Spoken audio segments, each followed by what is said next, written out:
ভেবে দেখুন ও মা ও বাবা, যে পিতা আমাদের শিক্ষা দীক্ষায় এত বড় করে তুললো, যে মাতা আমাদের 10 মাস 10 দিন উদরে ধারণ করে কত ব্যথা যন্ত্রণা সহ্য করে প্রসব করলো, তাহাদের পরিশ্রমে আমরা বড় হয়ে তাহাদের প্রতি অবিচার করি।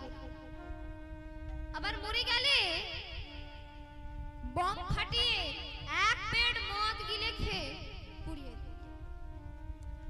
আবার এখন এদিক ওদিকে শোনা যাচ্ছে পিতা মাতার মৃত্যুতে চুরচুরি বায়নাও করছে। পিতা মাতার মৃত্যু হলে প্রথমেই চুরচুরি বায়না, দ্বিতীয় মদ, তৃতীয় বম, একবারে উত্তম মধ্যম চলছে। কোনো দুঃখের কথা মনেই করে না। কত পিতামাতারা একা ঘরে থাকে, ছেলেরা বহু দূরে চলে যায়, বহু লাঞ্ছনা গঞ্জনা সহ্য করে চোখের জল ফেলে। তাহলে আমরা যদি পিতামাতার কথা শুনে চলি তবে তো আমরা পিতামাতার আশীর্বাদ পাবো, আর নইলে আশীর্বাদের পরিবর্তে তো আমরা অভিশাপ পাবো। তাই চণ্ডীদাস বলছে, যে পিতা আমাদের শিক্ষা দীক্ষায় এত বড় করে তুললো, তাহার মুখে কেমন করে আগুন জ্বালাবো? কিন্তু সমাজের বিধান, বিধির বিধান তো আমায় মানতেই হবে। তাই মুখাগ্নি করে ভাবলেন রামমণিকে সান্ত্বনা প্রদান করবেন। এসে দেখে ওই দুষ্ট দুর্লভ রায় সুযোগ পেয়ে সারা ধোপাপাড়া পুড়িয়ে ছারকার করে দিয়েছে। কারণ ধোপাপাড়াতে রামী ছিল বলে। ধোপাপাড়ার সমস্ত লোক ঠাকুরের কাছে ছুটে এসে বলছে, ঠাকুর, ওই দুষ্ট দুর্লভ রায় আমাদের সারা ধোপাপাড়া পুড়িয়ে ছারকার করে দিয়েছে। তখন চণ্ডীদাস মনে মনে ভাবছে, আজ একই সঙ্গে 4 স্থানে আগুন জ্বলছে। এক পিতার শ্মশানে, এক ধোপাপাড়ায়, এক আমার মনে, আর এক রামীর মনে। ধোপাপাড়ার নারী পুরুষ সব বাড়ির বাহির হলো, আর বিছানা পত্র বালিশ পল্লা সব পুড়ে ছারকার হয়ে গেল।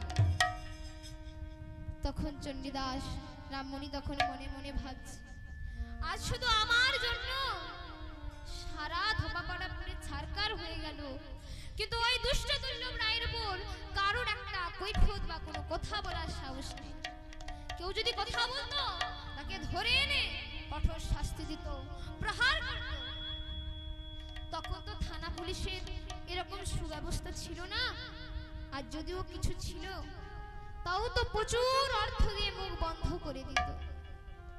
তাই চণ্ডীদাস মনে মনে ভাবছে, অভাগা যেদিকে যায় সাগরও শুকায় যায়। তাই চণ্ডীদাস গাইছে, আমি সুখের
রাজনগরে চলে গেলেন নানুর ছেড়ে। তাই রামমণির কিছু পূর্বের কথা, পূর্ব জন্মের কথা আমি সংক্ষেপে বর্ণনা করছি যে রামমণি আগের জন্মে কি ছিলেন।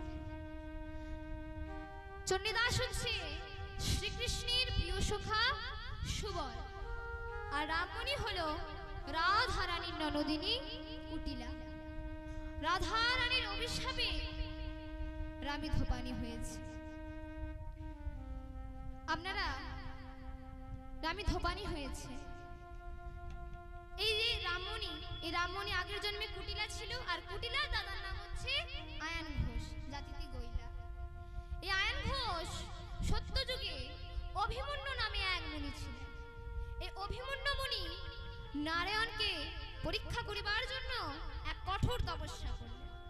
নারায়ণ তুষ্টে দর্শন দিলেন, বললেন, বলো তুমি কি বলছো? অভিমন্যু মুনি বললেন, আমি বৈকুণ্ঠ অধীশ্বরী লক্ষ্মীকে আমার ঘরণী রূপে পেতে চাই। তখন নারায়ণ বলছে, না, লক্ষ্মী তো জগৎ মাতা, তুমি কোনো অন্য বর চাও। কিন্তু অভিমন্যু মুনির একই প্রার্থনা শুনে ভক্তদিন অভিমন্যুকে বললেন,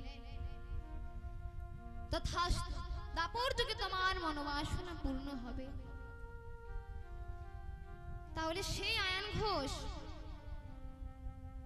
সেই অভিমন্যু মুনি দাপর যুগে হচ্ছে আয়ান ঘোষ। এই কথা লক্ষ্মী জানতে পারলো।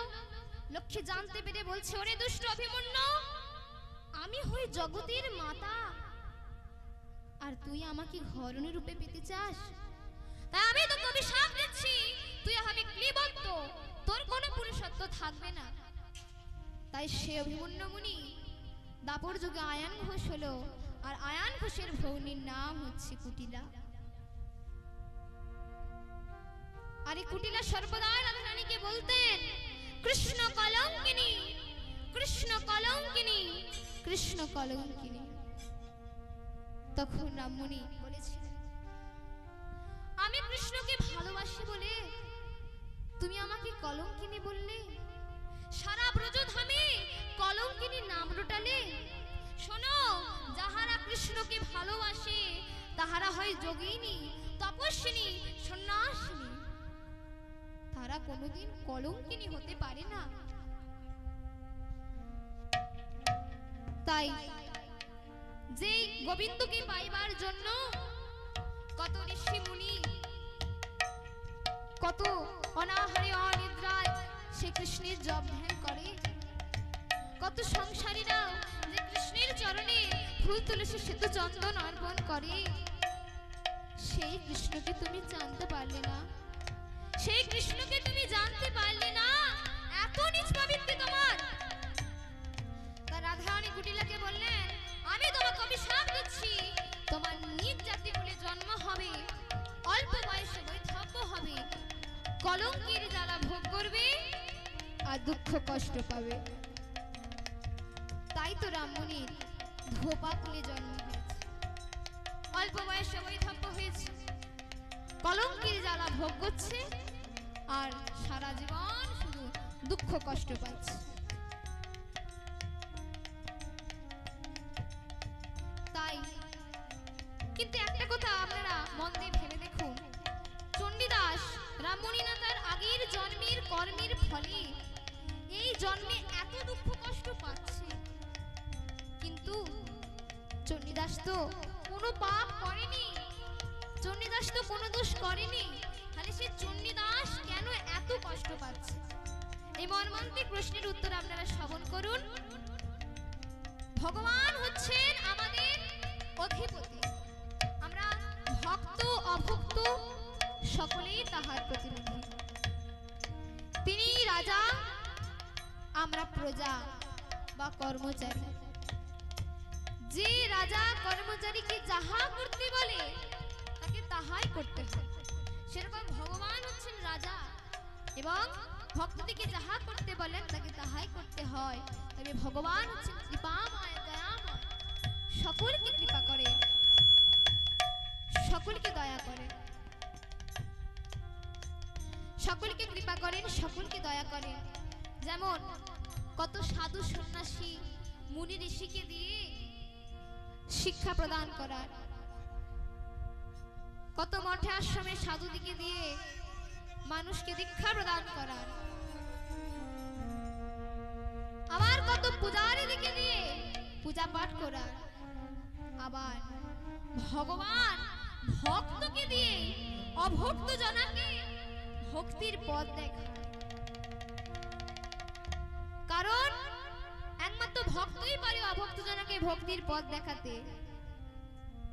কারণ দেখবেন, ভালো করে শুনুন, যদি দুজনকে একসঙ্গে বেঁধে রাখা হয়, যদি দুজনই একসঙ্গে বাঁধা থাকে, তাহলে একজনকে আরেকজনের বাঁধনটা খুলতে পারে?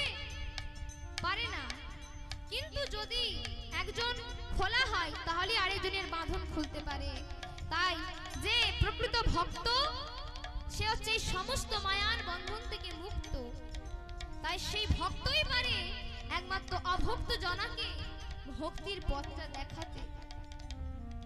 তাই আজ সুবলকে দিয়ে কুটিলার পরিত্রাণ দেওয়ার জন্য, তাই সেই কুটিলা হচ্ছে রামমণি আর সুবল হচ্ছে চণ্ডীদাস। তাই কুটিলা সর্বদাই রাধারানীকে বলতেন, কৃষ্ণ কলঙ্কিনী, কৃষ্ণ কলঙ্কিনী, কৃষ্ণ কলঙ্কিনী। প্রথমে কৃষ্ণ, তারপর কলঙ্কিনী। তাহলে যতবার কৃষ্ণ কলঙ্কিনী বলেছে, ততবার কৃষ্ণ নাম তো বলেছে। তাহলে রসেই হোক আর তোষেই হোক, যেভাবেই হোক, কৃষ্ণ নামটা তো বলেছে। তাই যাহারা এরকম ভক্ত হয়, তারা কষ্টকে কষ্ট বলে মনেই করে না। চণ্ডীদাস এত কষ্ট পাচ্ছে, কিন্তু কষ্টকে কষ্ট বলে মনেই করে না। তাই সেই চণ্ডীদাস পিতার মুখাগ্নি করে সে ভাবলেন রামমণিকে সান্ত্বনা প্রদান করবেন। কিন্তু এসে দেখে রামমণি মনের দুঃখে চলে গেছে। চণ্ডী ঠাকুর কি করেন, ব্রাহ্মণ বৈষ্ণব সকলকে নিমন্ত্রণ করেছেন, কিন্তু মনে মনে ভাবছে রামমণি যদি এখানে থাকতো কতই না ভালো হতো। আবার ভাবছে রামমণি যদি এখানে থাকতো, ওই দুষ্ট দুর্লভ রায় কাউকে আসতে দিত না।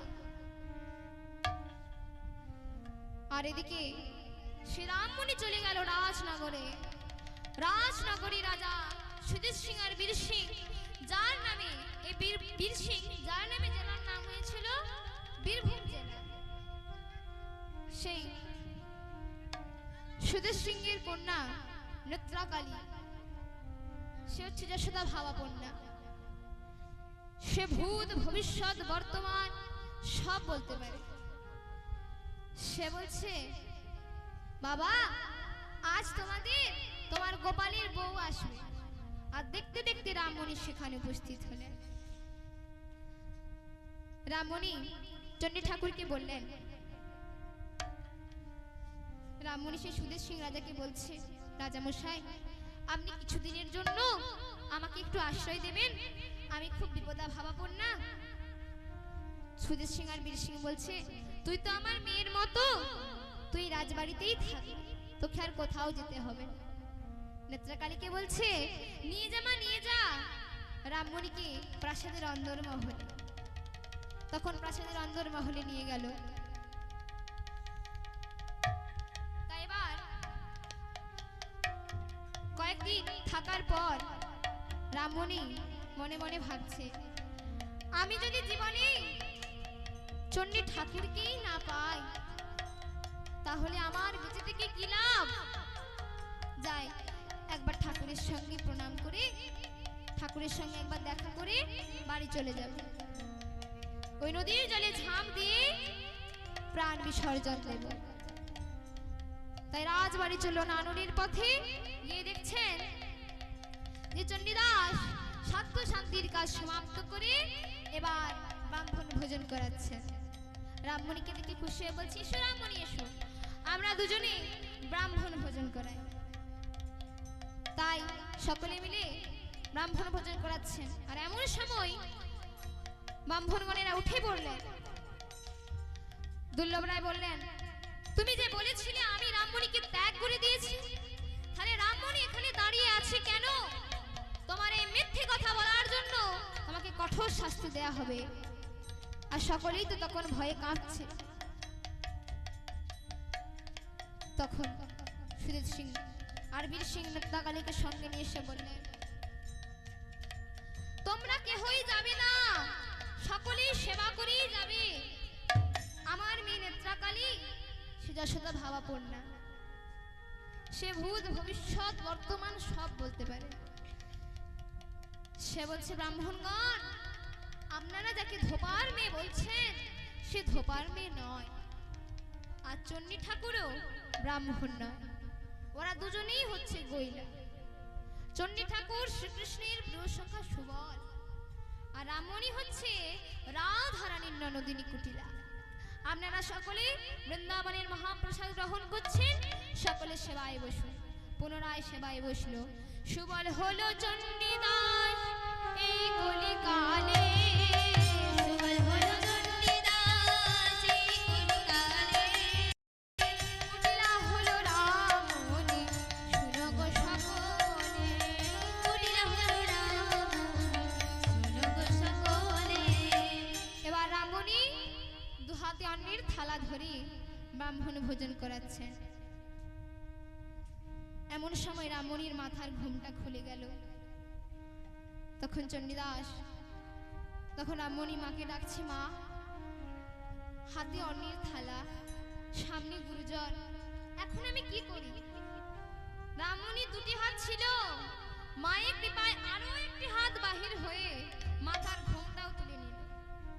এই দৃশ্য দেখে সকলে আশ্চর্য হলো। তাই পুনঃ একটি বাহু তুলে ঘোমটা তুলে, পুনঃ একটি বাহু তুলে ঘোমটা তুলে নিল। তাহা হেরি দিজগণ বিস্ময়মান, তাহা হেরি দিজগণ বিস্ময়মান বলে, একি হেরি অঘটন, একি হেরি অঘটন, এমন না হেরি কখন, একি হেরি অঘটন, এমন না হেরি কখন, একি হেরি অঘটন। তাই গৌর আনন্দে হরি হরি বল। ব্রাহ্মণগণেরা বলছে, রামমণির তো দুটি হাত ছিল, আরো একটি হাত বাহির হয়ে মাথার ঘোমটা তুলে নিল। এই দৃশ্য দেখে ব্রাহ্মণগণেরা রামমণিকে বলছে, আমরা রামমণিকে ধোপার মেয়ে বলে ঘৃণা করছিলাম, আর এখন তো রামমণিকে স্বয়ং দেবী বলে মনে হচ্ছে।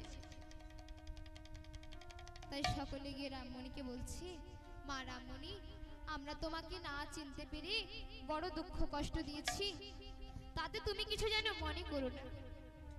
রামমণি বলছে, যা হয়েছে তা আমার কর্মের দোষে হয়েছে, আমি কিছু মনে করি না। তখন সুজিত সিং বলছে, দুর্লভ রায়, আমি শুধু তোমাকে জমিদারির দেখাশোনা করতে দায়িত্ব দিয়েছি, আর তুমি নিজেকে জমিদার মনে করে সারা ধোপাপাড়া পুড়িয়ে ছারকার করে দিয়েছো। আবার শুনছি নাকি তুমি প্রজাদের উপর অবিচার করেছো। আজ থেকে আমি তোমার জমিদারি কেড়ে নিলাম, আমি সব ঠাকুরের নামে লিখে দিলাম। তুমি আবার কি করবে বলছো? আমি চণ্ডী ঠাকুরকে আর রামমণিকে নিয়ে চলে যাচ্ছি। আর সমস্ত প্রজাদিকে বলছে যে তোমরা এই ঠাকুরের জমি চাষ করে খাবে আর বাঁশুরি মায়ের সুব্যবস্থা করবে। আমি চণ্ডী ঠাকুরকে রামমণিকে নিয়ে চলে যাচ্ছি। সেখানেও এরকম একটি বাঁশুরি মায়ের মন্দির ছিল, সেখানে চণ্ডী ঠাকুরকে আর রামমণিকে পূজারী ও পূজারিনী করে রাখবেন।